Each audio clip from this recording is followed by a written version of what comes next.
ओम नमः शिवाय। आप सभी का हमारे YouTube चैनल पर हार्दिक स्वागत है। आज आप शिव महापुराण कथा में रसपान करेंगे कि किस प्रकार भगवान शिव का एक नाम पशुपति पड़ा, कैसे भगवान शिव ने दिव्य रथ पर चढ़कर युद्ध के लिए प्रस्थान किया, कैसे उन्होंने त्रिपुर का दाह किया लेकिन त्रिपुर उसमें से किस प्रकार बच निकला। इस सभी का वृतांत आज आप सुनने वाले हैं।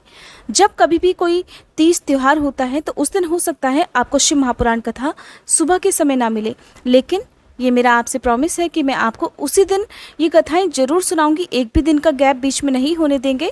तो हो सकता है कि कथाएं आपको थोड़ा देर से मिले, शाम तक मिले या दोपहर के समय मिले, तो आपको पोस्ट के माध्यम से मैं बता दिया करूंगी। आप प्लीज़ उसी दिन इन कथाओं को जरूर सुनिएगा। आइए जानते हैं राक्षस का वध करने के लिए भगवान शिव किस प्रकार के दिव्य रथ में विराजमान हुए थे। व्यास जी ने कहा, शैव प्रवर सनत कुमार जी, आपकी बुद्धि बड़ी उत्तम है, आप सर्वज्ञ हैं। तात, आपने परमेश्वर शिव की जो कथा सुनाई है वह तो अत्यंत अद्भुत है। अब बुद्धिमान विश्वकर्मा ने शिवजी के लिए जिस देवमय और परमोत्कृष्ट दिव्य रथ का निर्माण किया था उसका भी वर्णन कीजिए। श्री सूत जी कहते हैं, मुने, व्यास जी की ये बात सुनकर मुनीश्वर सनत कुमार शिव जी के चरण कमलों का स्मरण करके बोले। सनत कुमार जी ने कहा, महाबुद्धिमान मुनिवर व्यास जी, मैं शिव जी के पाद पद्मों का स्मरण करके अपनी बुद्धि के अनुसार रथ के निर्माण की कथा का वर्णन करता हूँ, ध्यान पूर्वक सुनो। फिर विश्वकर्मा ने रुद्रदेव के लिए बड़े यत्न से आदर पूर्वक सर्वलोकमय दिव्य रथ की रचना की। वह सर्वसम्मत तथा सर्वभूतमय रथ स्वर्ण का बना हुआ था। उसके दाहिने चक्र में सूर्य और वाम चक्र में चंद्रमा विराजमान थे। दाहिने चक्र में 12 अरे लगे हुए थे जिनमें 12 सूर्य प्रतिष्ठित थे और बायां पहिया 16 अरों से युक्त था जिनमें चंद्रमा की 16 कलाएं विराजमान थी। उत्तम व्रत का पालन करने वाले हे विपेंद्र, अश्विनी आदि सभी 27 नक्षत्र भी उस वाम चक्र की ही शोभा बढ़ा रहे थे। सभी 6 ऋतुएं उन दोनों पहियों की नेमी बनी। अंतरिक्ष रथ का अग्रभाग हुआ और मंद्राचल ने रथ की बैठक का स्थान ग्रहण किया। उद्याचल और अस्ताचल ये दोनों उस रथ के कुबर हुए। महामेरु अधिष्ठान हुआ और शाखा पर्वत उसके आश्रय स्थान हुए। काष्ठाएं उसका घोड़ा, क्षण अक्षदंड और लव ईशादंड हुए। इस प्रकार उसका ईशादंड बुद्धि, नडबल, अहंकार, कोना और पंच महाभूत उसका बल थे। मुनि श्रेष्ठ इंद्रियां उसे चारों ओर से विभूषित कर रही थी। उस समय वेदों के 6 अंग ही उसके भूषण और पुराण, न्याय, मीमांसा तथा धर्मशास्त्र उपभूषण हुए। संपूर्ण शुभ लक्षणों से युक्त बल संपन्न श्रेष्ठ मंत्र घंटा के स्थापन हुए और वर्ण तथा आश्रम उसके पाद बने। सहस्त्र फणों से सुशोभित शेषनाग बंधु रंजन हुए और दिशाएं तथा उपदिशाएं उसके पाद बनी। मुने, चारों वेद उस रथ में जुतने वाले 4 घोड़े कहे गए हैं। इसके बाद शेष बची हुई ज्योतियां उन अश्वों की आभूषण हुई। विश्व से उत्पन्न हुई वस्तुओं ने सेना का रूप धारण किया। वायु बाजा बजाने वाले और व्यास आदि मुख्य मुख्य ऋषि वह वाहक हो गए। मुनीश्वर, अधिक कहने से क्या लाभ, मैं संक्षेप में ही बतलाता हूँ कि ब्रह्मांड में जो कुछ वस्तु थी वह सब उस रथ में विद्यमान थी। इस प्रकार बुद्धिमान विश्वकर्मा ने ब्रह्मा और विष्णु की आज्ञा से उस शुभ रथ का तथा रथ सामग्री का निर्माण किया था। सनत कुमार जी कहते हैं, महर्षि, इस प्रकार के महान दिव्य रथ में जो अनेक विध आश्चर्य से भरा हुआ था, वेद रूपी अश्वों को जोतकर ब्रह्मा ने उसे शिव को समर्पित कर दिया। शंभु को निवेदित करने के बाद जो विष्णु आदि देवों के सम्माननीय और त्रिशूल धारण करने वाले हैं, उन देवेश्वर की प्रार्थना करके ब्रह्मा जी उन्हें उस रथ पर चढ़ाने लगे। तब महान ऐश्वर्यशाली सर्वदेवमय शंभु रथ सामग्री से युक्त उस दिव्य रथ पर आरूढ़ हुए। उस समय ऋषि, देवता, गंधर्व, नाग, लोकपाल और ब्रह्मा विष्णु भी उनकी स्तुति कर रहे थे। गान विद्या विशारद अप्सराओं के गण उन्हें घेरे हुए थे। सारथी के स्थान पर ब्रह्मा को देखकर उन वरदायक शंभु की विशेष शोभा हुई। लोक की सारी वस्तुओं से कल्पित उस रथ पर शिवजी चढ़ ही रहे थे कि वेद संभूत वे घोड़े सिर के बल भूमि पर ही गिर पड़े। पृथ्वी में मानो भूकंप आ गया। सारे पर्वत डगमगाने लगे। सहसा शेषनाग शिवजी का भार न सह सकने के कारण आतुर होकर कांप उठे। वह उसी क्षण भगवान धरणीधर ने उठकर नंदीश्वर का रूप धारण किया और रथ के नीचे जाकर उसे ऊपर को उठाया।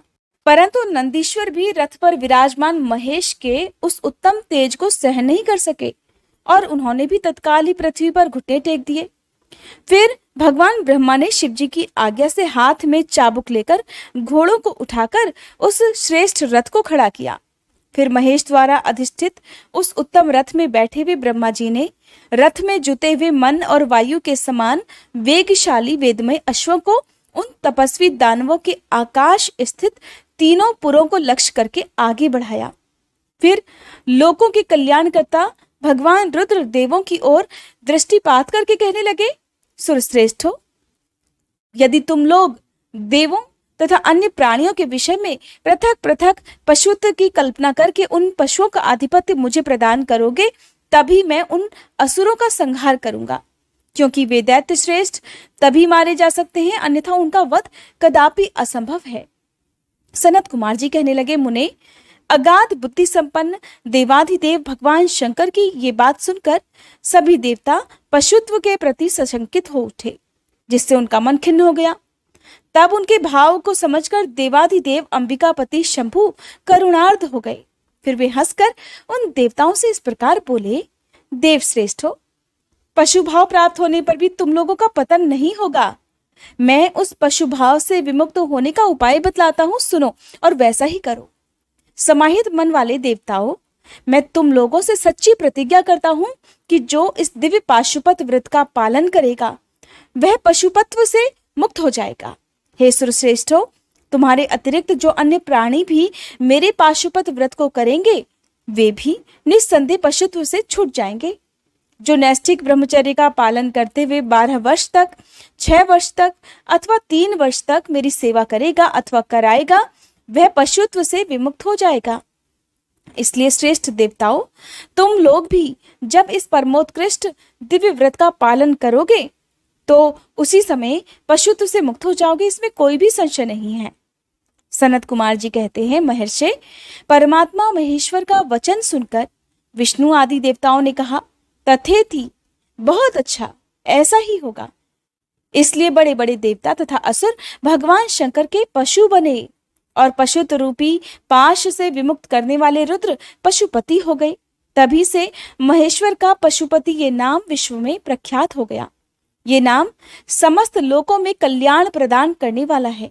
उस समय संपूर्ण देवता तथा ऋषि हर्ष मगन होकर जय जयकार करने लगे और देवेश्वर ब्रह्मा, विष्णु तथा अन्य प्राणी भी परमानंद मगन हो गए। उस अवसर पर महात्मा शिव का जैसा रूप प्रकट हुआ था उसका वर्णन तो सैकड़ों वर्षों में भी नहीं हो सकता। फिर जो शिवा तथा संपूर्ण जगत के स्वामी और संपूर्ण प्राणियों के सुख प्रदान करने वाले हैं, वे महेश्वर यह सुसज्जित होकर त्रिपुर का संहार करने के लिए प्रस्थान करने लगे।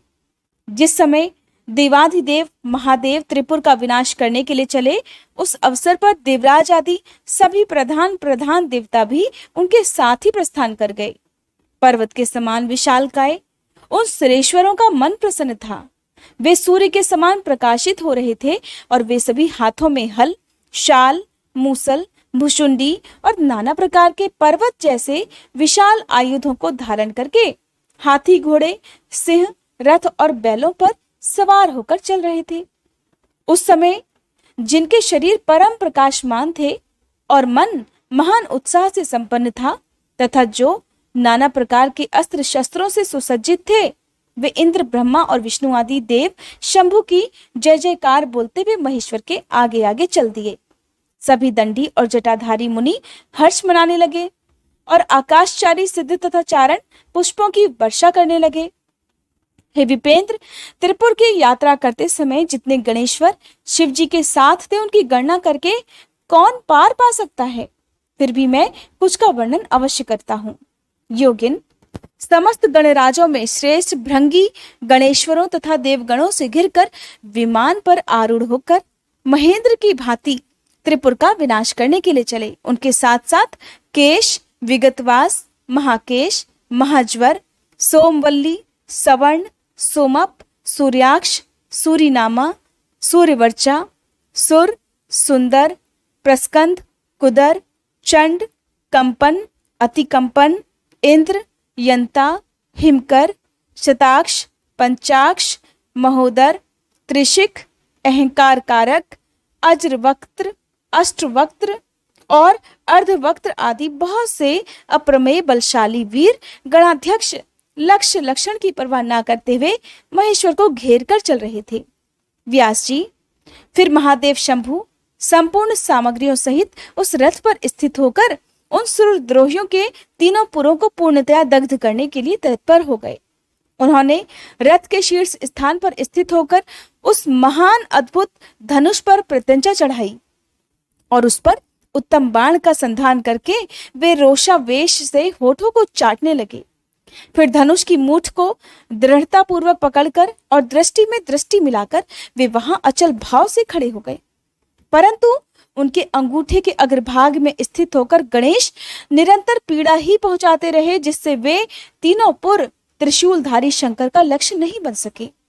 तब धनुष बाणधारी मुंजकेश विरूपाक्ष शंकर ने परम शोभन आकाशवाणी सुनी। उस आकाशवाणी ने कहा, हे ऐश्वर्यशाली जगदीश्वर, जब तक आप इन गणेश की अर्चना नहीं कर लेंगे तब तक इन तीनों पुरों का संहार नहीं कर सकेंगे। तब ऐसी बात सुनकर अंधकासुर के निहंता भगवान शिव ने भद्रकाली को बुलाकर गजानन का पूजन किया। जब हर्षपूर्वक विधि विधान सहित अग्रभाग में स्थित उन विनायक जी की पूजा की गई तब वे प्रसन्न हो गए। फिर तो भगवान शंकर को उन तारक पुत्र महामनस्वी दैत्यों के तीनों नगर यथोक्त रूप से आकाश में स्थित खड़े हुए दिखाई दिए। इस विषय में कुछ लोग ऐसा भी कहते हैं कि जब शिवजी स्वयं स्वतंत्र परब्रह्म सगुण निर्गुण सबके द्वारा अलक्ष्य स्वामी परमात्मा पंचदेवमय पंचदेवों के उपास्य और परात्पर प्रभु हैं, वे ही सबके उपास्य हैं, उनका उपास्य कोई नहीं है, तब सबके वंदनीय पर ब्रह्म स्वरूप उन देवेश्वर महेश्वर के विषय में ये बात तो उचित नहीं जान पड़ती है कि उनकी कार्य सिद्धि अन्य की कृपा पर अवलंबित हो। परंतु मुने उन देवादिदेव वरदानी महेश्वर के चरित्र में लीलावश सब कुछ घटित हो सकता है। इसलिए इस प्रकार जब गजानन का पूजन करके महादेव जी स्थित हुए तब वे तीनों पुर कालवश शीघ्र ही एकता को प्राप्त हो गए। मुने उन त्रिपुरों के परस्पर मिलकर एक हो जाने पर महान आत्मबल से संपन्न देवताओं को महान हर्ष हुआ। तब संपूर्ण देवगण सिद्ध और परम ऋषि अष्टमूर्तिधारी शिव की स्तुति करके उच्च स्वर से जय जयकार करने लगे। उस समय ब्रह्मा और जगदीश्वर विष्णु ने कहा, महेश्वर, तारक के पुत्र उन त्रिपुर निवासी दैत्यों के वध का समय भी आ गया है। विभो, इसलिए ये पुर एकता को प्राप्त हो गए हैं। अतः हे देवेश, जब तक ये त्रिपुर पुनः विलग हो उससे पहले ही आप बाण छोड़कर इन्हें भस्म कर डालिए और देवताओं का कार्य सिद्ध कीजिए। हे मुने, फिर शिवजी ने धनुष की डोरी चढ़ाकर उस पर पूज्य पाशुपतास्त्र नामक बाण का संधान किया और उसे वे त्रिपुर पर छोड़ने का विचार करने लगे। शंकर जी ने जिस समय अपने अद्भुत धनुष को खींचा था उस समय अभिजीत मुहूर्त चल रहा था। उन्होंने धनुष की टंकार तथा दुस्सह सिंहनाद करके अपना नाम घोषित किया और उन महाअसुरों को ललकार कर करोड़ों सूर्यों के समान प्रकाशमान उस भीषण बाण को उन पर छोड़ दिया। तब जिसके नोक पर अग्निदेव प्रतिष्ठित थे और जो विशेष रूप से पाप का विनाशक तथा विष्णुमय था, उस महान जाजल्यमान शीघ्रगामी बाण ने उन त्रिपुर निवासी दैत्यों को दग्ध कर दिया।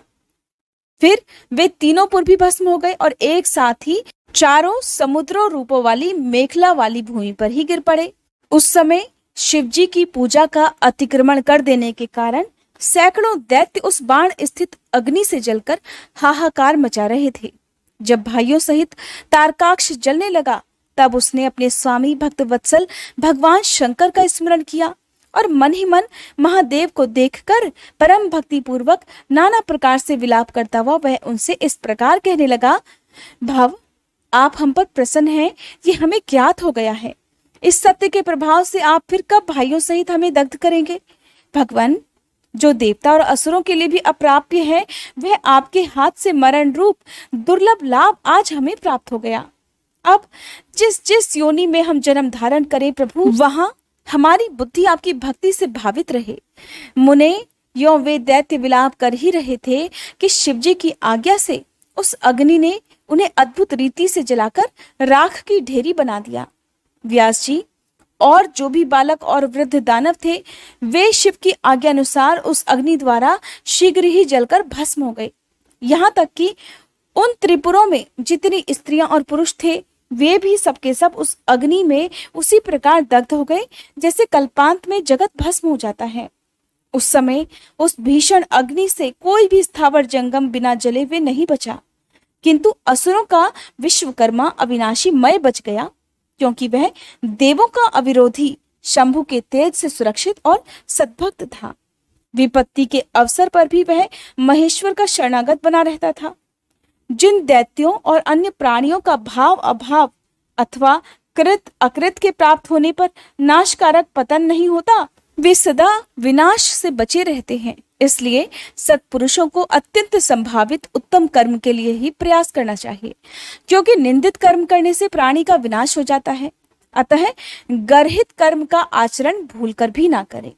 उस समय जो दैत्य बंधु बांधवों सहित शिवजी की पूजा में तत्पर थे, वे सब के सब शिव पूजा के प्रभाव से दूसरे जन्म में गणों के अधिपति हो गए। यहाँ तक का वृतांत तो आपने शिव महापुराण में जाना। अब जानिए कि किस प्रकार दंभ की तपस्या और विष्णु जी द्वारा उसे पुत्र प्राप्ति का वरदान मिला। शंखचूर्ण का जन्म किस तरह हुआ, किस तरह ब्रह्मा जी की आज्ञा से उसका पुष्कर में तुलसी जी के पास आना, तुलसी जी के साथ उसकी वार्तालाप और ब्रह्मा जी का वहां पर आकर प्रकट होकर दोनों को आशीर्वाद देने के बाद किस प्रकार से तुलसी जी का शंखचूर्ण के साथ विवाह हुआ, इन सब के बारे में जानने के लिए आइए सुनते हैं सनत कुमार जी इस समय कौन सा प्रसंग सुना रहे हैं। व्यास जी ने पूछा, हे महाबुद्धिमान सनत कुमार जी, आप तो ब्रह्मा के पुत्र और शिव भक्तों में सर्वश्रेष्ठ हैं, अतः आप धन्य हैं। अब ये बतलाइए कि त्रिपुर के दग्ध हो जाने पर संपूर्ण देवताओं ने फिर क्या किया, मैं कहाँ गया और उन त्रिपुराध्यक्षों की क्या गति हुई। यदि यह वृतांत शंभु की कथा से संबंध रखने वाला हो तो वह सब विस्तार पूर्वक मुझसे वर्णन कीजिए। श्री सूत जी कहते हैं, मुने व्यास जी का प्रश्न सुनकर सृष्टिकर्ता ब्रह्मा जी के पुत्र भगवान सनत कुमार शिव जी के युगल चरणों का स्मरण करके इस प्रकार बोले, महाबुद्धिमान व्यास जी, जब महेश्वर ने दैत्यों से खचाखच भरे हुए संपूर्ण त्रिपुर को भस्म कर दिया, तब सभी देवताओं को महान आश्चर्य हुआ। उस समय शंकर जी के महान भयंकर रौद्र रूप को, जो करोड़ों सूर्यों के समान प्रकाशमान और प्रलयकालीन अग्नि की भांति तेजस्वी था और जिसके तेज से 10 दिशाएं प्रज्वलित सी दिख रही थी, देखकर साथ ही हिमाचल पुत्री पार्वती देवी की ओर दृष्टिपात करके संपूर्ण देवता भयभीत हो गए। तब मुख्य मुख्य देवता विनम्र होकर सामने खड़े हो गए। उस अवसर पर बड़े बड़े ऋषि भी देवताओं की वाहिनी को भयभीत देखकर खड़े ही रह गए, कुछ बोल ही नहीं सके। वे चारों ओर से शंभु को प्रणाम करने लगे। फिर ब्रह्मा जी भी शिव जी के उस रूप को देखकर भयग्रस्त हो गए। तब उन्होंने डरे हुए विष्णु तथा देवगणों के साथ प्रसन्न मन से उन गिरिजा सहित महेश्वर का, जो देवों के भी देव, भव तथा हर नाम से प्रसिद्ध, भक्तों के अधीन रहने वाले त्रिपुर हंता है, स्तवन किया। फिर सभी प्रमुख देवताओं ने भगवान शिव की स्तुति की। इस प्रकार स्तुति किए जाने पर लोकों के कल्याणकर्ता शंकर जी प्रसन्न होकर बोले, ब्रह्मा, विष्णु और देवगण, मैं तुम लोगों पर विशेष रूप से प्रसन्न हूं, अतः अब तुम सभी विचार करके अपने मनोवांछित वर मांग लो। सनत कुमार जी कहते हैं, मुनि श्रेष्ठ, शिव जी द्वारा कहे हुए वचन को सुनकर सभी देवताओं का मन प्रसन्नता से खिल उठा। तो फिर वे बोले, हे भगवान, हे देव देवेश, यदि आप हम पर प्रसन्न हैं और हम देवगणों को अपना दास समझकर वर देना ही चाहते हैं, तो हे देव सत्तम, जब जब देवताओं पर दुख की संभावना हो, तब तब आप प्रकट होकर सदा उनके दुखों का विनाश करते रहें। सनत कुमार जी कहते हैं, हे महर्षि, जब ब्रह्मा, विष्णु और देवताओं ने भगवान रुद्र से ऐसी प्रार्थना की, तब वे शांत तथा प्रसन्न होकर एक साथ ही सबसे बोले, अच्छा, तथास्तु, सदा ऐसा ही होगा। ऐसा कहकर शंकर जी ने जो सदा देवों का दुख हरण करने वाले हैं, प्रसन्नता पूर्वक देवों को जो कुछ अभीष्ट था वह सारा का सारा उन्हें प्रदान कर दिया। इसी समय मय दानव, जो शिवजी की कृपा के बल से जलने से बच गया था, शंभु को प्रसन्न देखकर हर्षित मन से वहां आया। उसने विनीत भाव से हाथ जोड़कर प्रेम पूर्वक हर तथा अन्य देवों की भी स्तुति की, उन्हें प्रणाम किया। फिर वह शिवजी के चरणों में लौट गया। फिर दानव श्रेष्ठ मय ने उठकर शिवजी की ओर देखा। उस समय प्रेम के कारण उसका गला भराया और वह भक्तिपूर्ण मन से उनकी स्तुति करने लगा। द्विजश्रेष्ठ मय द्वारा किए गए स्तवन को सुनकर भगवान शिव प्रसन्न हो गए और आदर पूर्वक उससे कहने लगे, दानव श्रेष्ठ मय, मैं तुझ पर प्रसन्न हूं, अतः तू वर मांग। इस समय जो कुछ भी तेरे मन की अभिलाषा होगी उसे मैं अवश्य पूर्ण करूंगा।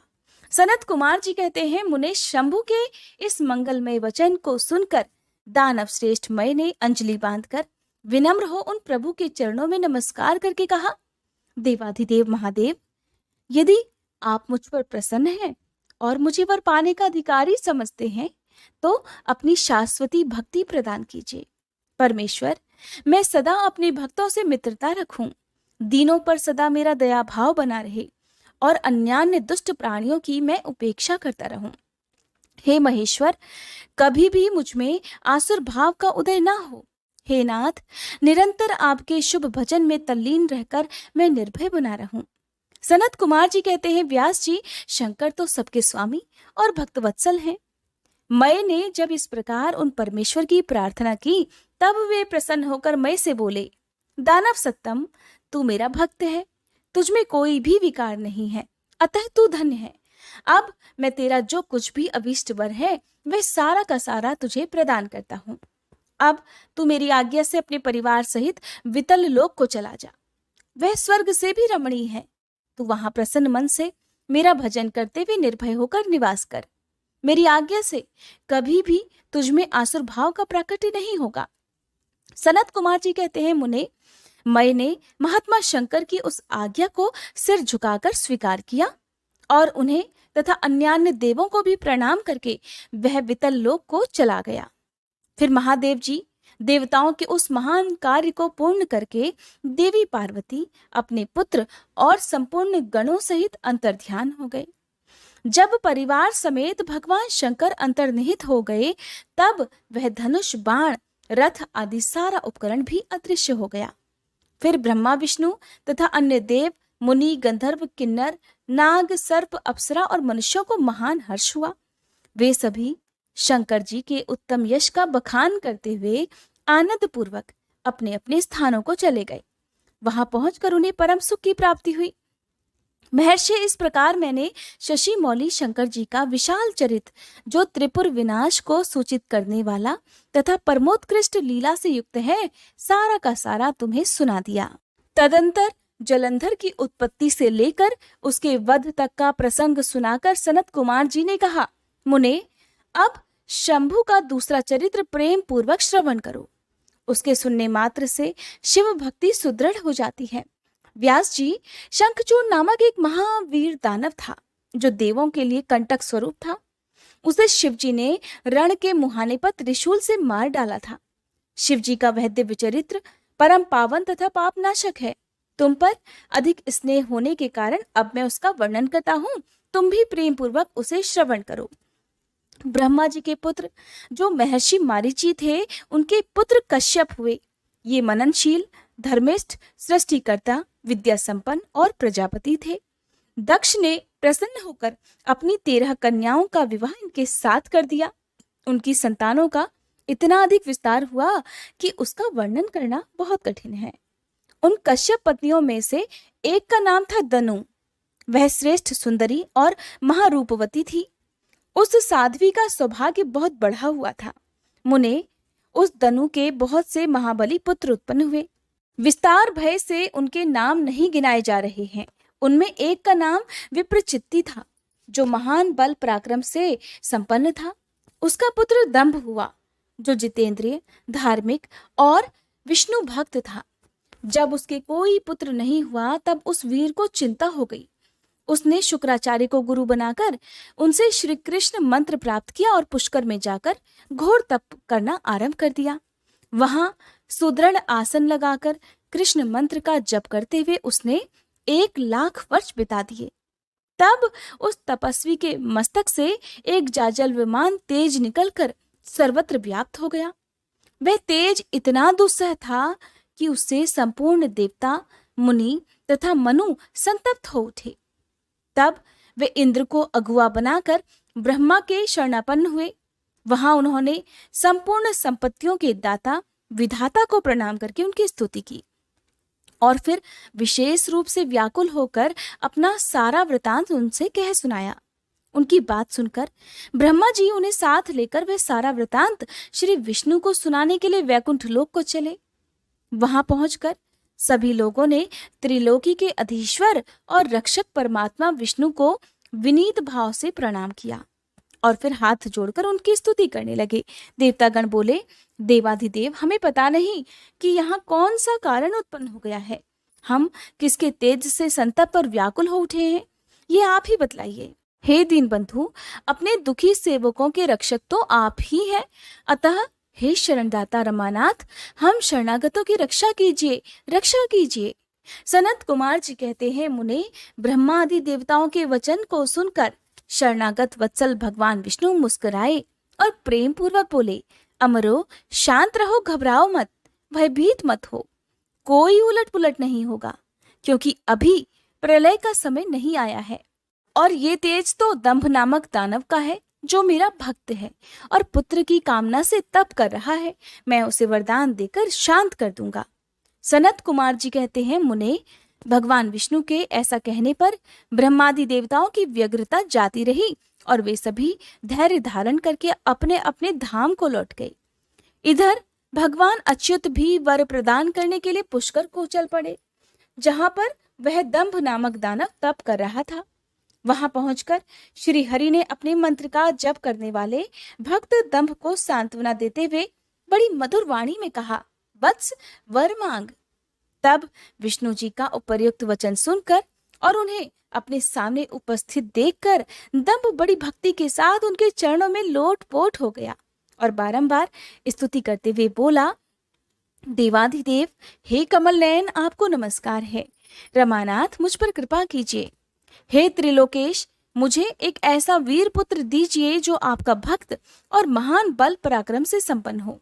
वह त्रिलोकी को जीत ले परंतु देवता उसे पराजित न कर सके। सनत कुमार जी कहते हैं, मुने, दानवराज दंभ के ऐसा कहने पर श्री हरि ने उसे वह वर दे दिया और उस घोर तप से उसे निवृत्त करके स्वयं अंतर्ध्यान हो गए। दानवेंद्र दंभ की तपस्या सिद्ध हो चुकी थी, जिससे उसका मनोरथ पूर्ण हो गया था। अतः वह भी श्री हरि के चले जाने पर उस दिशा को नमस्कार करके अपने घर को लौट गया। थोड़े ही समय के बाद उसकी भाग्यवती पत्नी गर्भवती हो गई। वह अपने तेज से घर के भीतरी भाग को प्रकाशित करती हुई शोभा पाने लगी। मुने, श्री कृष्ण के पार्षदों का अग्रणी जो सुदामा नामक गोप था, जिसे राधा जी ने श्राप दे दिया था, वही उसके गर्भ में प्रविष्ट हुआ था। फिर समय आने पर साध्वी दंभ पत्नी ने एक तेजस्वी बालक को जन्म दिया। तब पिता ने बहुत से मुनीश्वरों को बुलाकर उसका विधि पूर्वक जात कर्म आदि संस्कार संपन्न किया। हे द्विजोत्तम, उस पुत्र के उत्पन्न होने पर बहुत बड़ा उत्सव मनाया गया। फिर शुभ दिन आने पर पिता ने उस बालक का नाम शंखचूर्ण ऐसा नामकरण कर दिया। वह अपने पिता के घर में शुक्ल पक्ष के चंद्रमा की तरह बढ़ने लगा। अत्यंत तेजस्वी था, अतः उसने बचपन में ही सारी विद्याएं सीख ली। वह नित्य बाल क्रीड़ा करके अपने माता पिता का हर्ष बढ़ाने लगा और अपने समस्त कुटुंबियों का तो वह विशेष रूप से प्रेम भाजन हो गया। फिर जब शंखचूर्ण बड़ा हुआ, तब वह जैगिष्यव्य मुनि के उपदेश से पुष्कर में जाकर ब्रह्मा जी को प्रसन्न करने के लिए भक्ति पूर्वक तपस्या करने लगा। उस समय वह एकाग्र होकर अपनी इंद्रियों को वश में करके गुरुपदिष्ट ब्रह्म विद्या का जप करता रहा। इस प्रकार पुष्कर में तपस्या करते हुए दानवराज शंखचूर्ण को वर देने के लिए लोक गुरु और ऐश्वर्यशाली ब्रह्मा जी शीघ्र ही वहां पधारे और उस दानवेंद्र से बोले, वर मांग। ब्रह्मा जी को देखकर उसने अत्यंत नम्रता से उनका अभिवादन किया और फिर उत्तम वाणी से उनकी स्तुति की। फिर कहा, भगवान, मैं देवताओं के लिए अजय हो जाऊं, ऐसा वर मुझे प्रदान कीजिए। तब ब्रह्मा जी उस पर परम प्रसन्न होकर बोले, तथास्तु, ऐसा ही होगा। फिर उन्होंने शंखचूर्ण को वह दिव्य श्री कृष्ण कवच भी प्रदान किया, जो जगत के संपूर्ण मंगलों का भी मंगल और सर्वत्र विजय प्रदान करने वाला है। फिर ब्रह्मा जी ने उसे आज्ञा दी कि तुम अब बद्री वन को जाओ, वहीं धर्मध्वज की कन्या तुलसी सकाम भाव से तपस्या कर रही है, तुम उसके साथ विवाह कर लो।